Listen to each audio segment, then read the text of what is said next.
Hi, Eleanor. Hello. Okay. Well, so good morning. This is a presentation on making data your friend instead of your enemy and being able to use the information that you're gathering through a vehicle.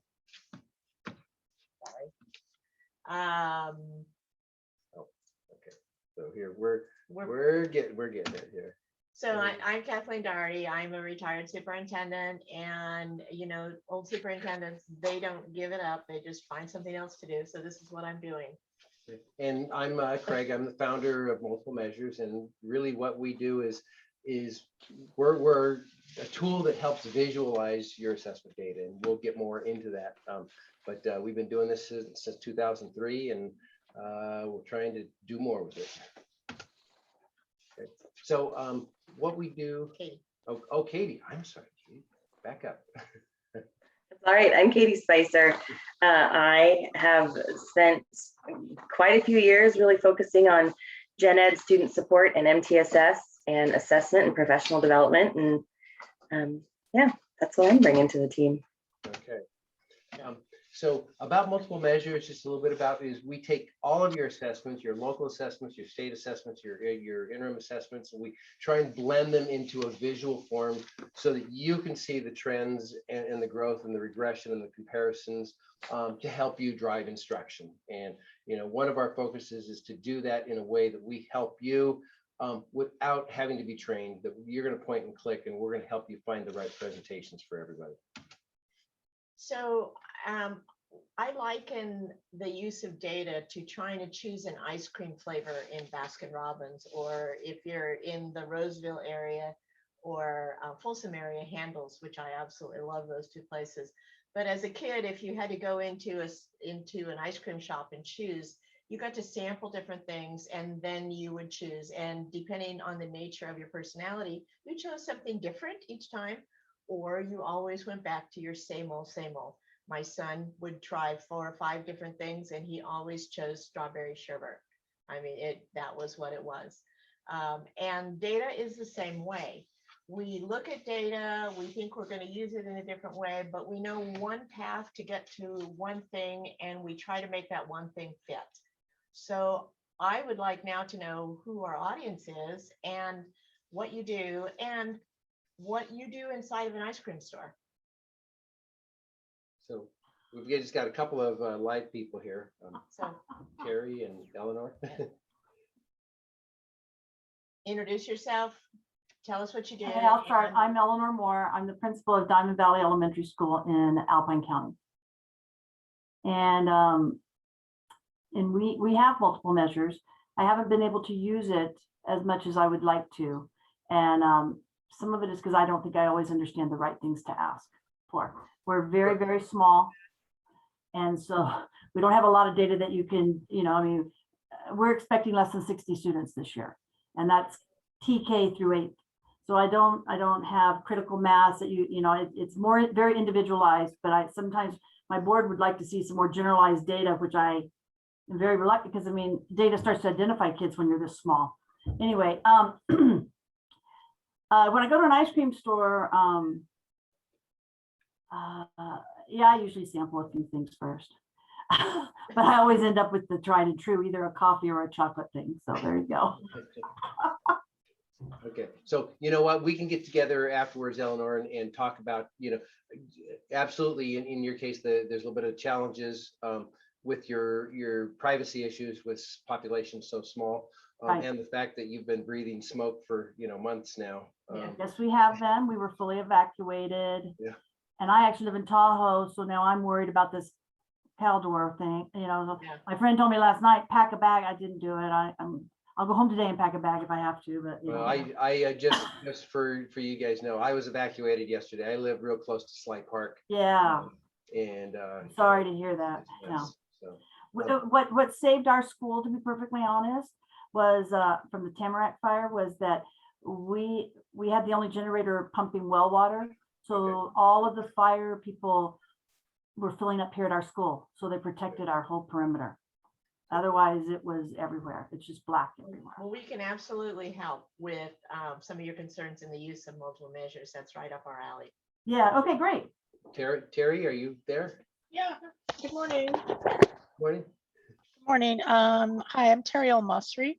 I'm a teacher with Compass Charter Schools. I teach high school English and honors and AP, creative writing, art history. I can't make any decisions, of course, because I'm not admin, but I just need a way to make sense of the data that we are given so that I can try to personalize for a group of students. Honestly, with the number of students I have, I don't know that I could do it for all students. So it would be the students who were struggling the most, who had very particular reading problems. And honestly, it's overwhelming, you know, the amount of data we get and the kind of data. You know, I don't teach math and never would, you know, it's just not my thing. And so I look at it and I just kind of go, okay, I'll look at that tomorrow. Well, I I'll think come that's back part- to that. That's part of, you know, what we're trying to expand our services. As multiple measures, we've been a data company for a long time, and now, you know, we're collaborating with Kathy and with Katie and with other people to help make a little bit more meaning out of the data, to bring the data and bring the charts and try to help interpret them and give you information. And we understand that, you know, it's so easy to get overwhelmed with the data. And so the real new job is, how do we help you interpret it, and how do we help you tell your story? So those are things that we're going to be doing. But really quickly, what's your ice cream? You thought I was going to forget, huh? I was hoping, because I'm a little bit of a purist. I really like vanilla. But I always get a scoop of vanilla, but then I always get a second scoop of something that I haven't tried before. Oh, So There I you go. try to find Okay. balance. I love that. The foot in both sides. Okay, perfect. All right. So just as that remembrance that data is just a summary of thousands of stories. So when you talk about the stories and analyzing what your kids are doing and how to help, data is that. And what we're going to focus on today is how relevant data can be used to promote better and more equitable outcomes for your kids. And that using multiple measures is a vehicle, because it's a vehicle to access your students' data and understand the type of coaching, PD, and other resources that are needed, either for your students or for you or for your school site, depending on what you're looking at. Katie, oh, this is, yeah, Katie. Oh, we have data. Sorry, I was this slide ahead. Okay, so this is how I feel a great majority of the time. It's like, now what?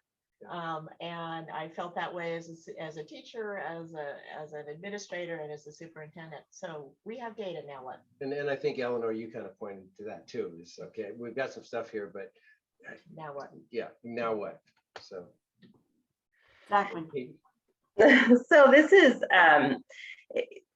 when it comes to data, this is a quote by Adam Grant, who, if you're not following him on Instagram or any social platform, you should be, because we need to listen to people like him. But he says, in a stable world, it's best to be data driven. In a changing world, which is where we live in, it's better to be data informed. Data can reveal patterns from the past. It takes judgment to predict how those patterns will evolve in the future. And that data shouldn't guide decisions, they should inform decisions. And I take the time to read that, because you know, like, when you really stop and think about that, I think as education as a whole, I'm making a blanket statement, we've really been very data driven in the last 10 plus years. And we are shifting, I see this shift into a more data informed mindset. And the importance of that is, when you're data driven, you let the data guide your decision making.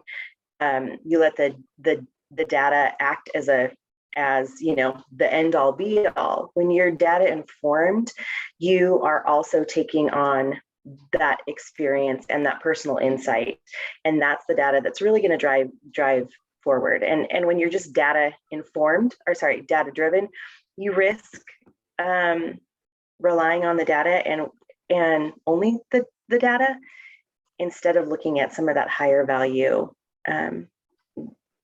information that you know, because you're working with those students, you're working with those teachers. So the next part of this is kind of what I was just saying. It needs to be holistic. It needs to be qualitative and quantitative, and looking at who's your audience and what kind of data are you using. You want to make sure, are you using this for professional development? That's going to be a little bit different than if you're talking to a district or your board. Are you talking to teachers? Are you working with them to teach them how to inform instruction? Terry, is it you as the teacher who's going, okay, I was given all this data, and now what do I do? And really it's being able to kind of sift through and figure out, what data should I be looking at? Should I be looking at annual goals? Should I be looking at subgroups? Am I looking at improvement plans? That's going to be a factor, and it needs to be recognized as a factor. So yeah, this is how we feel, right? Yeah, and I just wanted to add to that. There was a comment that was made about I'm not a math person, and I can totally identify with that. I am not a math person, and every time I look at numbers, this is how I feel. So just wanted to share. Well, and it's that piece. There are students, there are people, there are teachers, there are people behind it, everything that we are doing, and we have to look beyond the numbers. And I think as teachers, that, as administrators, that, and yet you're still held. You still have to maintain compliancy. You still, funding is attached to numbers. All of these things are attached to it, so it can be really overwhelming. That's just the reality of it. So what we've got here is, a picture's worth 1,000 words, and there are a lot of different visuals you can do, a lot of different charts, and I know you can be overwhelmed with this. And the point here is that we're going to help you determine which visual presentation accurately depicts the information you're seeking to share and what information you need to drive instruction. So I'm not going to get into a lot of the specifics of the charts. The point is more to show you that we have a variety to choose from, and we will work with you to help you understand and interpret the different types of charts and information that's available, so that when you're working with students or when you're working with your administrators, whoever you're working with, we can put the right presentation together, interpret the data properly, so that it does always back to informing instruction. That's really what we're trying to do. And going back to Baskin-Robbins, one set of data does not fit all audiences, and it's really important that your reports that you generate and or the data that you're looking at needs to reflect the information that you're seeking. So you need to do that backwards mapping component to say, what is it I'm looking for, and what is going to show me that, and what is the data that I need to be able to pull out to get where I need to go, whether it's your ELA group, working in writing skills, working in communication skills, whether it's math. Even later on down the presentation, you'll see whether it's working in your cell component, taking a look at what individual student needs are versus small group needs versus large group needs versus classroom or district or school site needs. So you just need to understand that one chart, one piece of data doesn't fit every need, and this is that piece that we offer. And so back to Eleanor, given your size, I know we've even historically we've tailored some stuff to your small sizes, and we will continue to do that, but we're looking for even better ways to help you interpret that. Terry, how large is your school? Is it single school or multiple schools? We're K-12, K through 12. And rough enrollment? Oh, wow.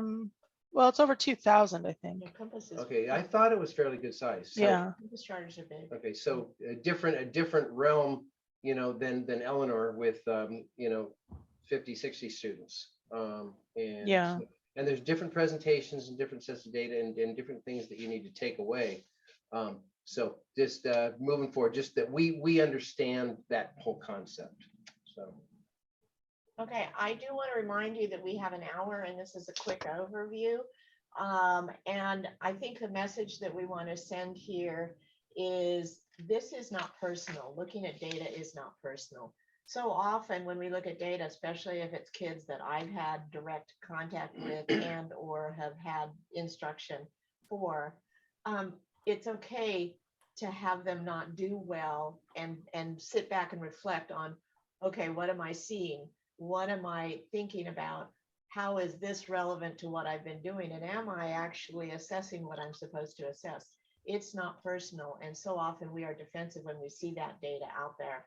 It's like a slap on us. And the reality is looking at data is to inform what our next steps are and to help us understand and guide what either classroom teachers are doing or the school is doing, or working with the families if you're a homeschool situation, working with the families and the students. But it has to be determined by what the processes are determined by what audience you're looking at. In other words, what do you plan to do? What are the needs? And how much time do you have to get this taken care of? And so what your time span is, but what's relevant to what you need. You know, I think in general, the last year and a half has kind of opened up everybody's eyes a little bit to the whole concept of we need to figure out how to inform instruction going forward, and not being too defensive, that we realize that there's going to be patterns that are very unusual, a lot of things that we're going to see, and we have to look at the reality of it to figure out how to move forward. So Kathy and Greg were just talking about who's your audience, and Eleanor, from your perspective, you sounds like you're going to have okay, as I'm gathering this data, who am I talking to? Who am I delivering this? You know, what do they need? And then Terry, for you, as a classroom teacher, it's instead of kind of being overwhelmed by all the data that you're given by whomever is giving it to you, what do you need as a teacher?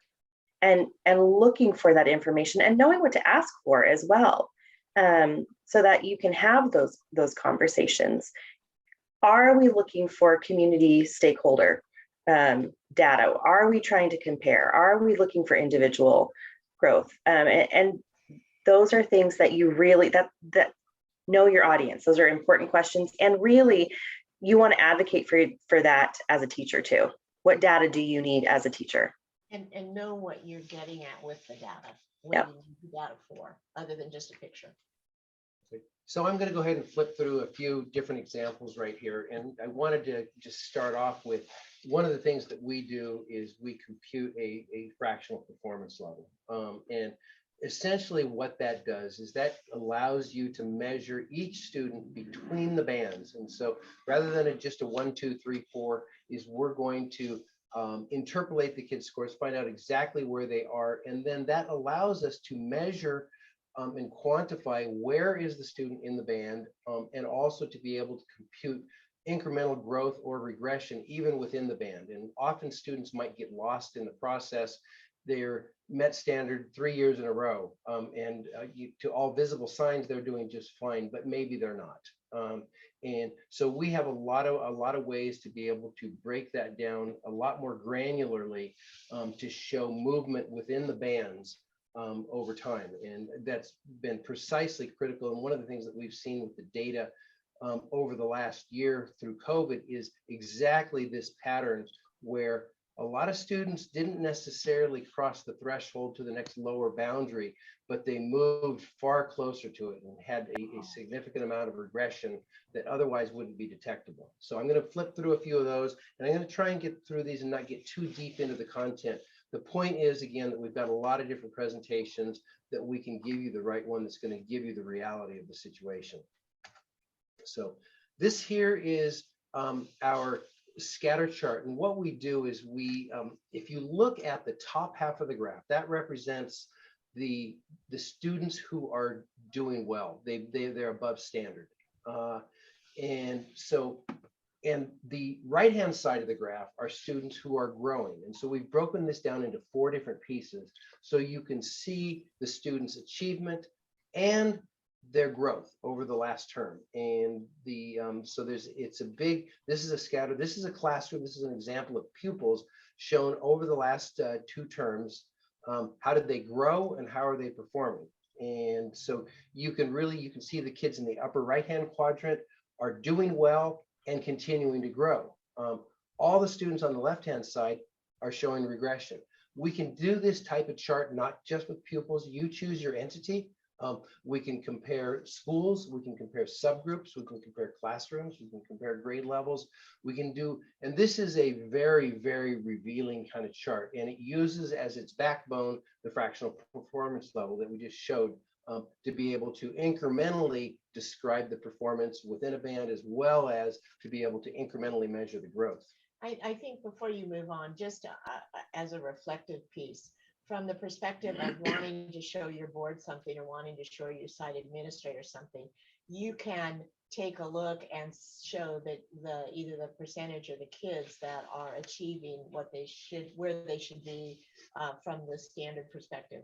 But what you also are looking at when you're planning your instruction, or when you're looking at which kids need support, or how are you going to group or regroup the kids based on their scores and not based on their background or their attendance or any other component, is which kids are actually making growth and really jump in and help support them, and which kids are regressing or not making any growth. And so further information is necessary, further diagnostics is necessary.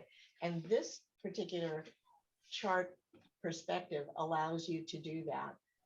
And I particularly like it because it helps identify those kids in a snapshot, or you can identify the grades as a principal. If you have multiple grades, multiple classes in a grade, you can identify those grades that may not be doing well using the same concept. Or you can take a look at your subgroups versus all groups. And it gives you that quick visual picture of where do you need to focus your energy and support.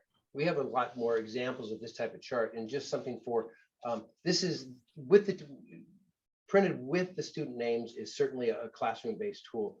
We have the ability to anonymize this and just use the dots and just look at a pattern. So if you wanted to show this for all of your grade levels, and you wanted to show it to your school board, it could be essentially a heat map. It's a pattern. It does not reveal any personal information. So you can see the pattern. So we have a lot of different ways to show this without displaying the private information, showing it by subgroups or classrooms, or like I said, removing the labels, so that you can see the pattern.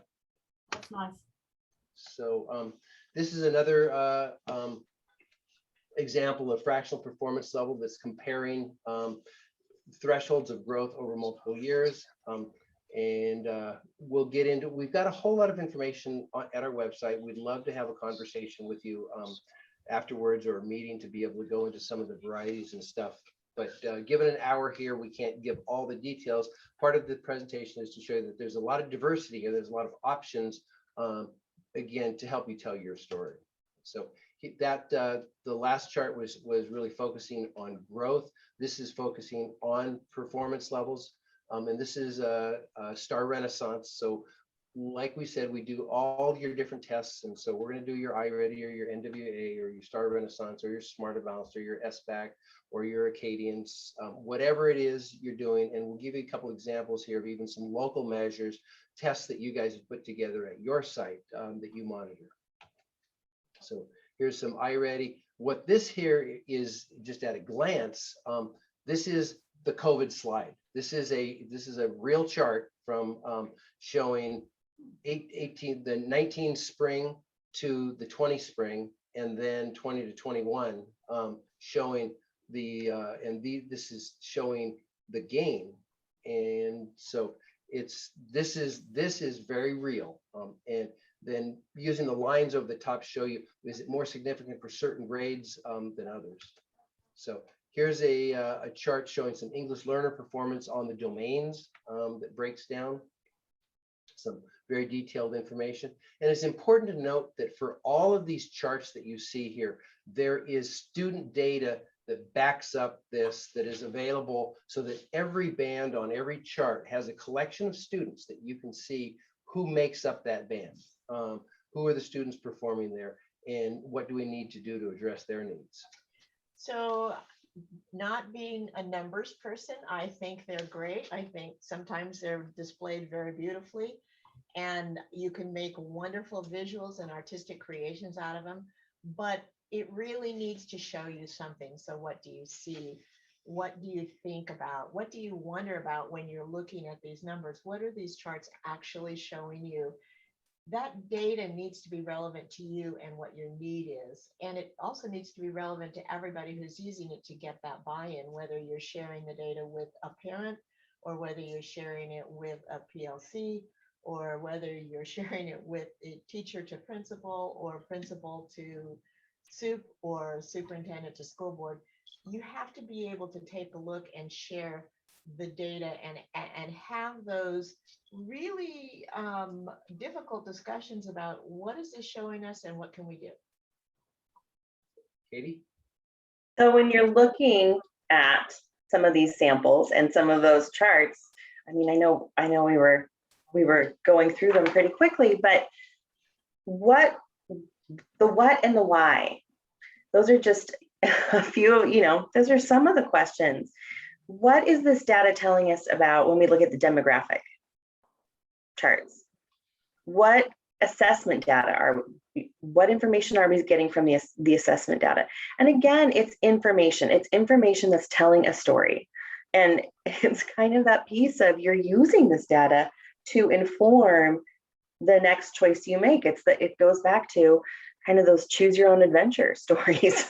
I mean, that's really what we're doing, right? We're taking this information, we are using it to inform based on what we know about our population, based on, it's like when you're looking at MTSS.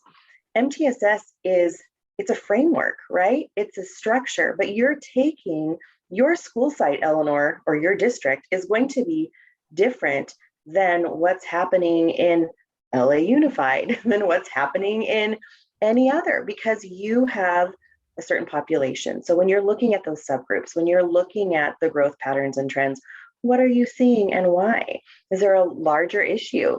Do you have students from, the fires, from the campfires? Do you have a migrant population? All of these things matter. Do you have a population of students that need a lot of enrichment? Look at the why, ask the questions. And again, especially if you're in a small school, it's so easy to get defensive. It's so easy to feel like, this is a reflection on me. If you're doing the very best you can we're all doing the best we can. And that's the most important piece. And so instead of feeling that like, oh gosh, this is a reflection on me, what is it that I can learn from this? And what do I know about my students? What do I know about the needs of my teachers? What do I know about? And ask those questions and be curious. Thank you, Katie. So we've got a few different charts here, and we don't have a large group, but going to walk through again different examples. And some of the charts really, really stand out and show different things. And I could, if you guys want to, Eleanor and Terry, if you guys want to join in, what is this chart just at a pure visual point? What conclusions can you quickly draw from this? You got any thoughts? I have a few, but I thought I'd ask a leading question here. So this is showing the distance from standard across different years for English and math, and it's comparing as the lines a variety of different schools and entities. So statewide, my school, my county, my district, my neighboring schools. And so can you make a conclusion about ELA versus math by looking at this? And again, yes, no? You want me to throw out some ideas, and maybe I'll give you some tips, and maybe you can jump in on the next one. I can see right here from this is that in general, the performance of all of these groups is better than in ELA than math. Just Right. big picture. Okay. Right. I can look at it and say the diversity or the stretch, the scatter is far wider in math if we're looking at the different entities. Again, very general conclusion, but there's a much bigger disparity on the math that you're looking at. So there's a few different things that you can see right off the top. And the other thing that I see is that as a rule, if we're looking at the mean, everybody is at least partly above standard. You know, but the other piece is if the green is my district, wow, my district is doing great, but does that mean I need to stand on my laurels? The answer is absolutely not. So then you ask the why. Why are we moving forward? What are we doing different to have that generated score in comparisons to school number 5, for example, or even to the county? And we really have made some tremendous growth in math. What's caused that? So that you can dial in if you've instituted a new instructional strategy, if you've instituted some UDL strategies, which are really powerful. Perhaps you have adopted a new textbook, then those would be things that you would take a look at. But what if I am school number 3 and I'm seeing a decline? Then I can say what's going on. And that's when you start looking at different data in different ways. Another example here, this is again showing growth with our fractional performance level. A couple of trends that I can see is that we've remained fairly consistent in ELA. We've had a downtrend in math. We had a downtrend in science with a pretty remarkable comeback in the last term. So big picture conclusions. Again, every band on every chart has a collection of students, individual data that can back this up, where you can drill down and have that information at a classroom level to be able to see who are the students and what direction are they traveling and how are they doing individually. And the other thing I want to point out is it's nice to look at the group data. And Eleanor, you talked about, well, we need larger group data. And yes, indeed, you do need that large group data, but you need to see how your kids are responding to your instruction over time too. So you need what we call matched cohort data or matched data. And this chart actually is a reflection of the same group of kids each year being assessed and showing whether they made growth or whether they declined, or in this case, what is this thing? Anyway, oh, over there, sorry about that. And so you need to be able to take that information and look at the same group of kids to see how did we do with the strategies that we implemented with that particular group of kids over time, so that you're seeing what we call a matched cohort. Really important as we present to the public, or as we talk about what's working and what's not working, or even in your PLC groups when you again have those difficult conversations. So another example here, we showed you an example of this scatter chart earlier, but this is again growth on the top half, or growth to the right, high achievement to the top. Green means good and red means bad. I mean, essentially, I mean, we stop. We try to use, let's say, stoplight type colors just to inform, whether both in a growth pattern as well as an achievement pattern, to give you just a quick visual is, are we going the right direction, or are we in the right place? This is broken out by grade level. We can see that grade 7, for whatever reason, if I'm in a small school here, what's happening in grade 7 that's not happening everywhere else? Let's see if we can find out. So this is an example of us being able to take multiple assessments, again, your local assessments, your interim assessments, your state assessments, and lay them side by side on a normalized scale to see if there's some correlation between the different assessments, as well as to get a better picture. This type of data is available on a group basis and on an individual student basis. So here's another, this is Acadience, and shows a similar sort of thing broken down to show you your trends. One more, this is showing term to term and showing the growth for different grade levels. And Katie, this is for you to jump in here. Looking at this data, in front of us, we have the state benchmarks, and right, and we've got a couple here. The first one here is focusing on achievement, and the next slide is focusing on growth. So if we're looking at this, and Terry and Eleanor, just again, observations. What are things that you see? And what kind of information can you gather from this?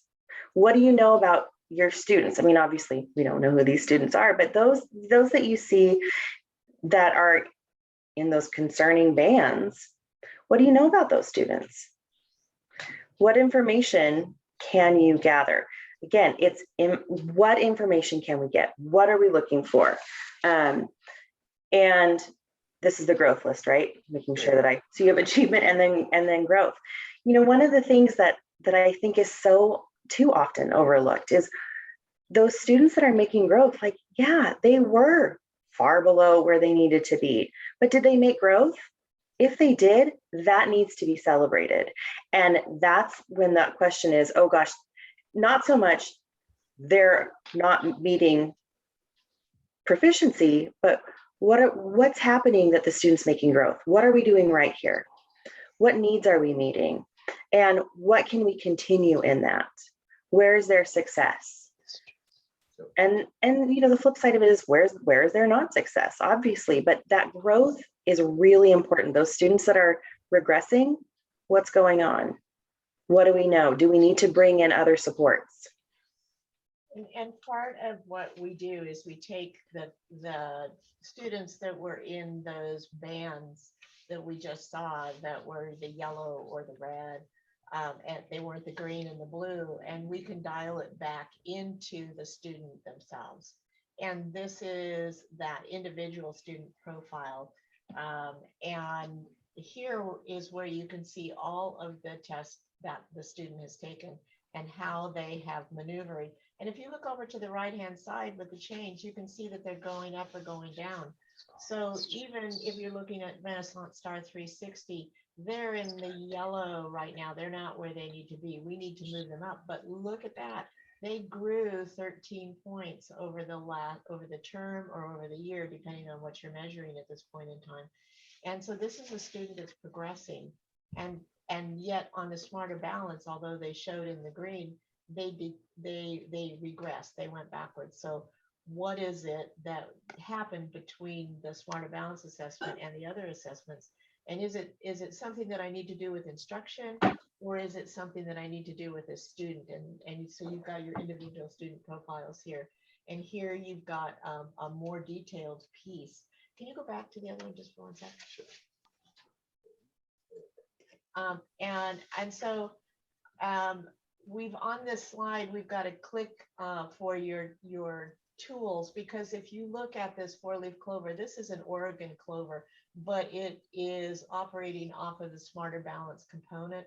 And so there are all those tools in there, that toolkit for you. But if you're eliciting responses and then you're interpreting and then you're acting and then you're clarifying, it's the same piece that you're going to see later on. It's that unending circle that you're going through, that you're always taking that data, looking at more data, interpreting it, acting and clarifying. And you're not doing it for every student, because you don't need to do it for every student, but you're breaking it down by the groups of students who need your support and help. And maybe it's your top kiddos who are just lagging. They're still doing great, but they're just lagging. And what are you going to do to engage them and get them active and interested again, as well as those those kids who are struggling to meet standard? What are you going to do to engage them and bring them up? And that's knowing the entire student profile picture. And that's what this does. So this is more detailed results over time. And you can see again the green and the red arrows and your fractional performance, which is your change. You want those greens. If they're showing green, if they're showing growth, then keep on keeping on and maybe look at some other strategies. But if they're not showing growth, if they're declining and it's consistent, then that's when you take a step back. You bring that student to your PLT group, or you bring them to your principal, or as a counselor, or as a site administrator. We would have that meeting with them to say, what else can we do? The next piece that I think is one of the powerful pieces is, so often we work in programs where we have to open and close different programs. And this is a note page, and there's another page that follows this, and I'm not sure if you included it, but it is it's the one where you can actually post documents to, but this is a note page that allows anybody that works with that student, whether it's part of the SST process, whether it's part of an IEP process, whether it's a 504 process, it doesn't really matter what it is. You can add notes about anything here so that you can take a look at what you've done with a student or what you've done with a group. This might be a group, and put notes, and it can be your speech, it can be your psych, it can be a counselor. It can even be a PE teacher who has noticed that this kid is just taking off, and maybe what we can do is put some gross motor activities into their program to help them develop the reading skills, because we know that those two are attached, and see what we can do to develop. And those are the kind of things that go into that note page. So we allow you to keep that freehand information and keep it recorded. And as Kathy mentioned, the ability to attach evidence, attach notes, documents, whatever you've got is part of the feature here, to be able to hold on to stuff that doesn't necessarily classify as assessment results, but it's information that's relevant to you. And we're looking for relevance always. And I will say too, the other really powerful piece of that is when you have a student that's moving from teacher to teacher or whatever it is, having all that information in one place and being able to come back, oh gosh, I'm noticing this. Well, I pop in and so-and-so made this observation, or gosh, you know what? I realize now they're getting support that maybe I didn't know, or they're a student that is getting some counseling support and social emotional learning support. That's information for me that should inform what I'm doing in my practice and instruction with that student. I was going to say is maybe in the back a few slides, we're talking about wondering what about a student. This may help accelerate that process if you've got multiple different people working with a student, that if the notes are recorded, maybe the resolution and the wondering and the conclusions come a little bit faster if you guys are sharing the information. And it's at a point and click all in one spot. And the other piece is you can post questions there too, because again, that note page is only open to those with access, and the access is up to you. But from a perspective of working with students, I know that when we had meetings, every person that sat in that meeting brought their little folder full of information, and we collected stacks of paper. And then I tried to keep all the paper in one spot and put it in a folder for the student, and had to determine where that folder went. And this is a way to have it all in one place and actually be able to attach it to your student information system, your SIS system, or maybe your gradebook, or wherever you want to have it, so that you're clicking on it and keeping it, and can then determine what to do next. Okay, we've talked about all of the publisher required assessments, and particularly with California this year, where they said, okay, we give up, you do your own assessment, but you have to show a benchmark and you have to be able to show a dashboard. And one of the things that sorry, I was We're working with the camera. you know, and I talk with my hands and my movements, so sorry about that. But local measures are just as important, if not more important, because they're meaningful to the instruction that's going on in the classroom, and they're meaning to the information that you're observing or seeing or having that communication with. So it's just as important to get a chart or data on your local measures so that you can compare it to what you're getting with your published. And your local measures are now accepted depending on how and what they measure. If you meet the requirements, those local measures that your school may have put together, or your classroom and school may have put together, are accepted as a part of the dashboard for reporting to the state. So this is yet another way to dial it in by classroom, by student, and also by group.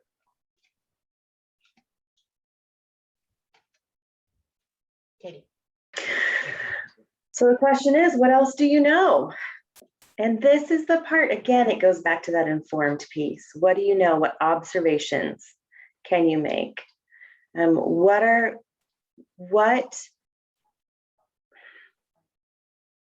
Sorry, I just lost my train of thought with this. That happens. What things do you need to put in place? What kind of communication do you need to have? And I think it's then, is it the next slide with the questions? Yeah. Oh, no, it's this one. Okay, it's the one after that. So with so few of us, one of the things I just have to hit home on, and again, I'm not a numbers person. I'm surrounded by numbers people, but I am not a numbers person. And I do love the results that I get. But I really, really, really think that observation and performance in the classroom plays such a huge role. And so, Eleanor, if you could read that for us, that would be awesome.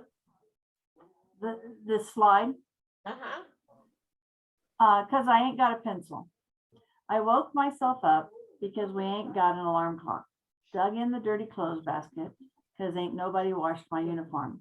Brushed my hair and teeth in the dark because the lights ain't on. Even got my baby sister ready because my mama wasn't home. Got us both to school on time to eat us a good breakfast. Then when I got to class, the teacher fussed because I ain't got a pencil. And so this speaks to those social emotional needs, and particularly in this day and age where kids have been out of school for a year and a half, emotional things going on.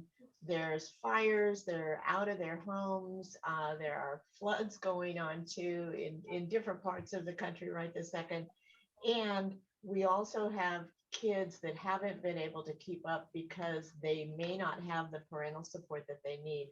And we need to be so mindful of all of that. So part of what multiple measures is doing, which I'm going to turn this over to Craig, but is just that very important piece to say you can't have assessment data without the other very, very, very important data of that social emotional learning, because that's what's going to help your kids engage and succeed. So we're, in kind of in line with what we've been doing for many, many years. We're really jumping in and working on developing a full-featured SEL reporting system to track your assessments and correlate. One of the things that I really want to do, I guess, as a participant in this whole arena of helping students, is to make sure that through COVID and through everything else that we, yes, it's a very noble purpose to go and try and assess and keep track of the students' well-being. We want to help you do that.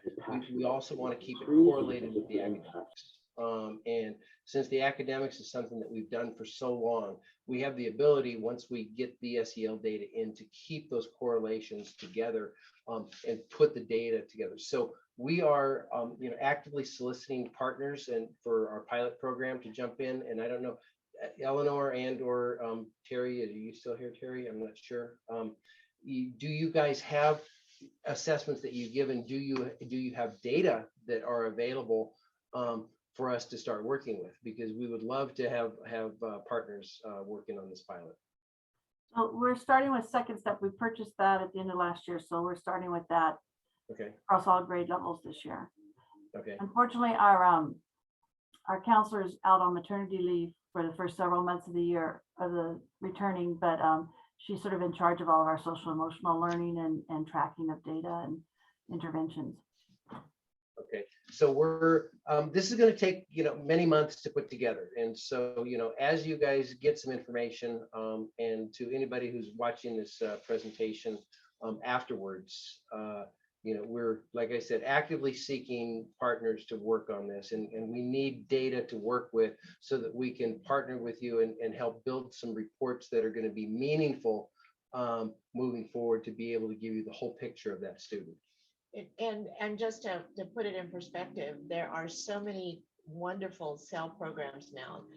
Second Steps being one of them, but Panorama, PBIS if you're using that, or restorative justice programs, and that all of those, every single one of the programs that are out there collect data that can be imported in to give you a better picture, particularly when you're looking at student needs.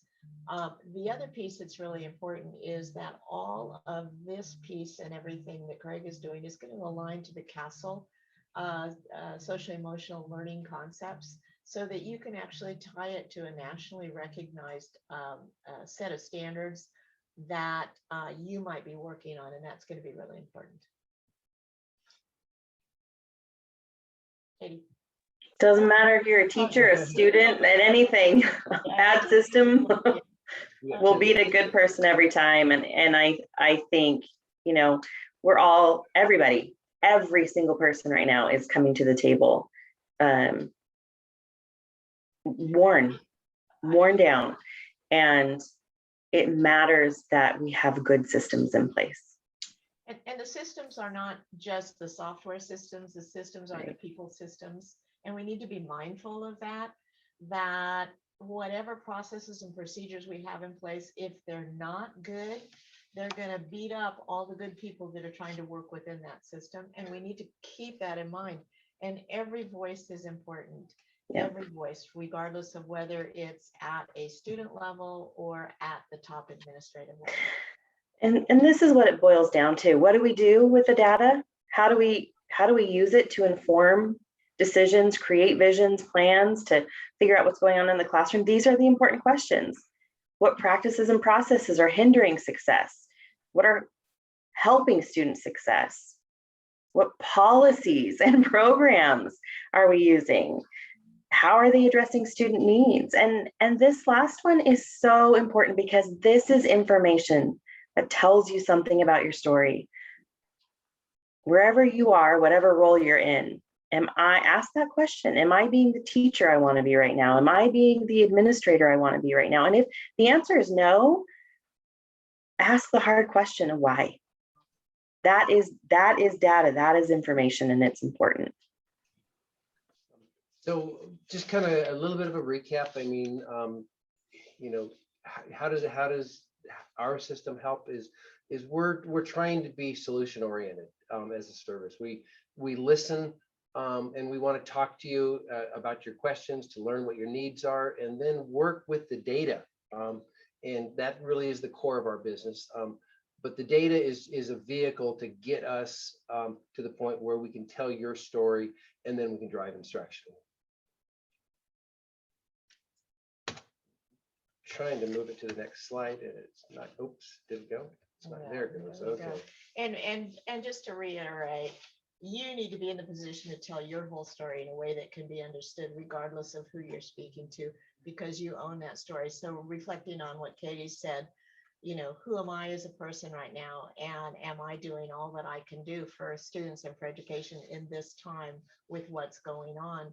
And if you're using all the data you can possibly use, then you get to tell the story because you understand it. If somebody else is analyzing your data for you, then you don't. So again, kind of recap is this is a repeating process, and historically our company has been, you know, involved in the collection of the data and the transformation of the data and delivering the data and reporting the results. But I think even while we knew this was true, even more the last couple of years, it's become very, very clear that there needs to be this other whole half that helps take the data, bring it into the classroom, to inform the teachers, to inform the school board, to inform everybody. And there has to be some translation. There needs to be some help in there to let you know, because people in general are not data aware, and they don't understand.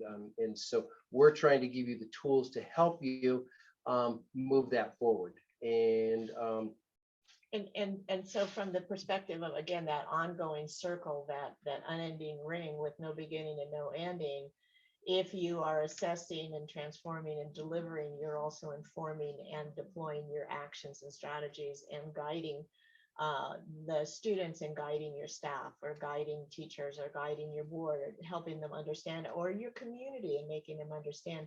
And that's the partnership that we can bring forward to you, is all of those steps. Those are the supports that Katie and I bring forward to Multiple Measures, who is the software vehicle to get everything you need in one spot and to deliver exactly what you need versus a standard set of this is what you get, make use of it. yeah, well, I mean, we're the tech company, but just delivering the data to you does not move everything forward. We realize there's a whole lot more to the puzzle. And how often are you trying to find that needle in the haystack? You know, I've been going through storage items lately trying to find one thing and don't have a clue what box it's in. So I really can identify with this. So when you think about this, Multiple Measures brings the data to you and then we help you understand that data and collectively identify what you're looking for and let you move forward with it. I just happen to really love this because this is that visualizations to historical growth and to your trends, and multiple measures gives you the gift of time because they take it all and do it for you, which I really appreciate because I hate using data. You probably got that. And it gives you the opportunity to look at what you see, to see what's actually out there and re-engage your kiddos and in their learning and their achievement, because we all know that with student engagement, those kids make great strides and you see excitement and you see their passion and they start to explore. And that's the piece that I love the most. So just kind of an overview. And again, this whole presentation will be available after after this is over here in a few minutes. But we try to take your data and transform it. We deliver it to you, and then we partner with you to move forward to help you use that data in meaningful ways. And again, you know, I may be retired, but I am constantly learning. And this is not a top down. This is a bottom up.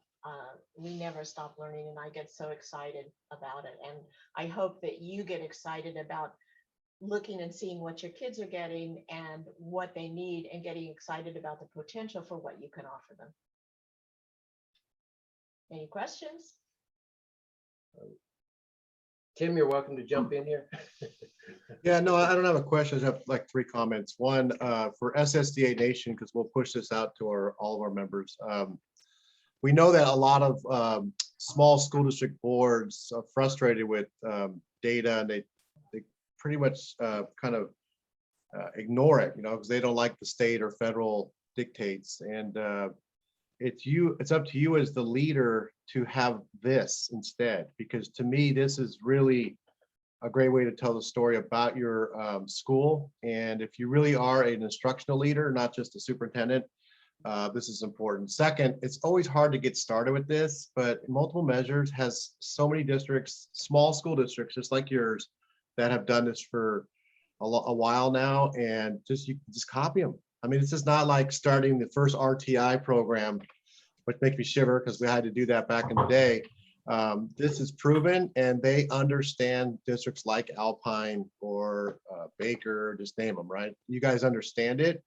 And so to me, it's not a big lift. It would be a big lift when I first met Craig, when he first started out, because there was a lot of tweaking, but they have this down to an exact science. And I think the third thing I just want to say, you are so correct in your discussion about either you tell the story or be told for you, right? So you can be humming along, all of a sudden some state measures come out and you're getting hammered. And if you can counter that with, that's fine about the state measures, here's what we do. We zero it down to individual kids, or we do this and that.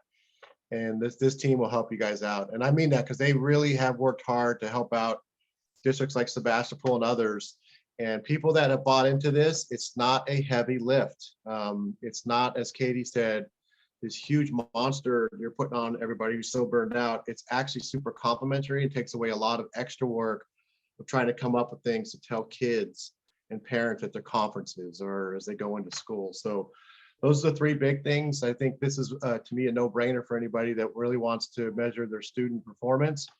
And to Katie's point, with your new ESSER and federal dollars, you need to put money into systems so it lasts, right? If you just do one-time expenditures to buy a shiny new thing, that's done, and then you have no systems in place. This could change your system. So really appreciate it. Craig, I'm thinking of you guys up there. I'm sorry you got evacuated. I was very surprised though on everyone's ice cream. This is my cute thing of the day.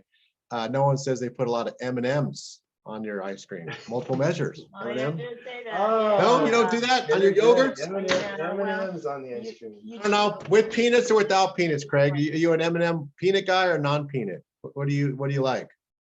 I like the nuts. And you'll find me. I gotta have the enjoy. Yeah. with an almond joy, not a mountains, right? Always. That's funny. Well, great presentation. And you guys, make sure we get that present. I love some of your slides, by the way. I love that Albert Einstein one. That is so true. Thank you. And thank you. something I'll push out on Um, Twitter. So But just one stuff. really quick question. We do Yeah. we do help you tell the story, but we also do charters Yeah. and work with a lot of charters and help them understand how to get through this information for their authorizers as well, because that's another piece of it. So so just- important. Okay, we'll make sure that Yep. this information gets back to you guys so that you can mail it out to the people that registered that weren't able to join us this morning. Great presentation. Good stuff. All right, you guys. Thanks so much. Thank you. Okay, Bye. Bye. Thank you.